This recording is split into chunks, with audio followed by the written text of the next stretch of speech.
sorry I'm a day late with this. I had to tend to some business yesterday down south in Atlantic City. I lost my phone last week, so I only got it back yesterday. That's why I could not be with you yesterday. So here we go. Let me remind everybody, it's all about the U. Now let's take care of business. It'll be Saturday afternoon, as you know, 12 noon on the ACC network. You may want to check your local listings in the area. You can watch it online somehow. The Georgia Tech Yellow Jackets, Bobby Dodd Stadium in Atlanta. Again, noon kickoff. Tim Brandt, Dave Archer, Mike Hogwood calling the game for the ACC network. A shame there's no Doc Walker there. You know, I would have loved to have him back, but that's another topic for another day. This is our final road game of the season, excluding bowl game. We go up to Atlanta. You know, big game, Georgia Tech. As you know Georgia Tech's MO, the triple option. You know, lead the nation in rushing, as you well know. They lost against Virginia Tech, tough one last Thursday night. They lead the nation in rushing, 320.6 yards a game. They have 7 different players that are rushing for 100 yards this season. One of them will not be playing in this game. That will be Josh Nesbitt. They'll miss his 737 rushing yards on the season. Tevin Washington's going to start for them. You know they have Oren Smith, Roddy Jones, and Emery Peoples. The only guy their real threat in the receiving game is Stephen Hill. He only has 12 catches.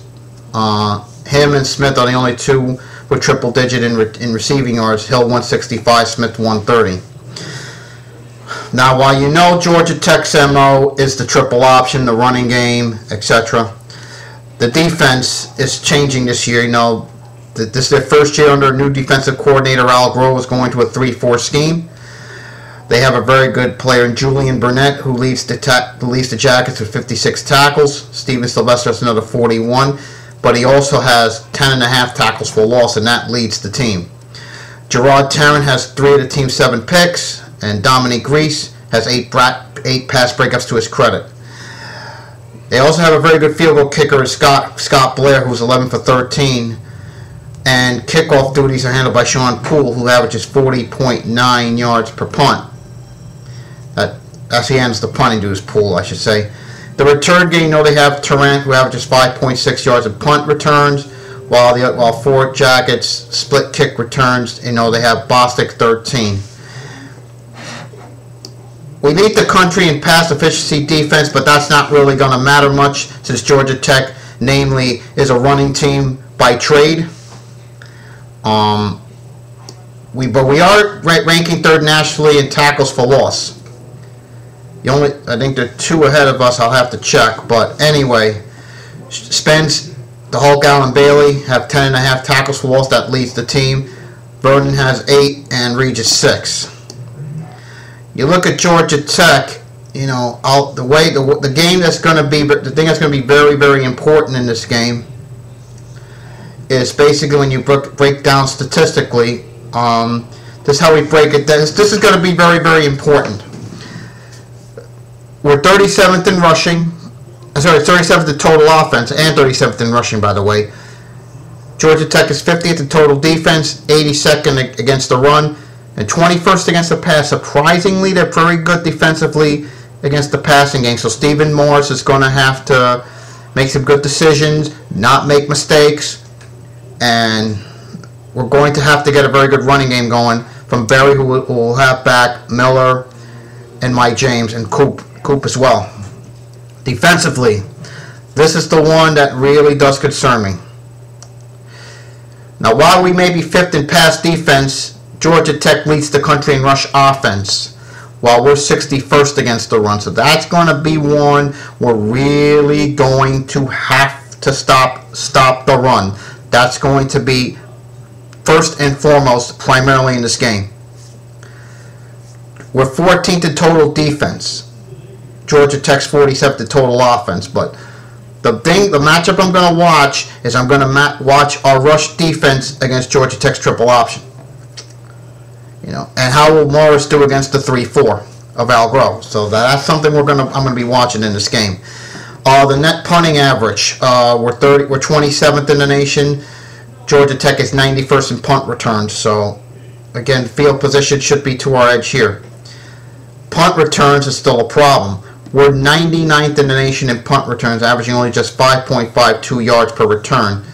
The net punting average, Georgia Tech is near the bottom in the nation in net punting, just averaging 32.5 net yards per punt. So that's something, we can get good field position. We have a chance to do that in this game. Now, when I looked at this game last year, we will have beaten the Jack. The last time we went up to Georgia Tech and won, you have to go back to 2004, the Brock year, our first year in the conference. We won 27-3, but we have not done well in Atlanta. We have not done well in Atlanta in recent years. And I don't need to remind any Kane on this board 2 years ago what happened.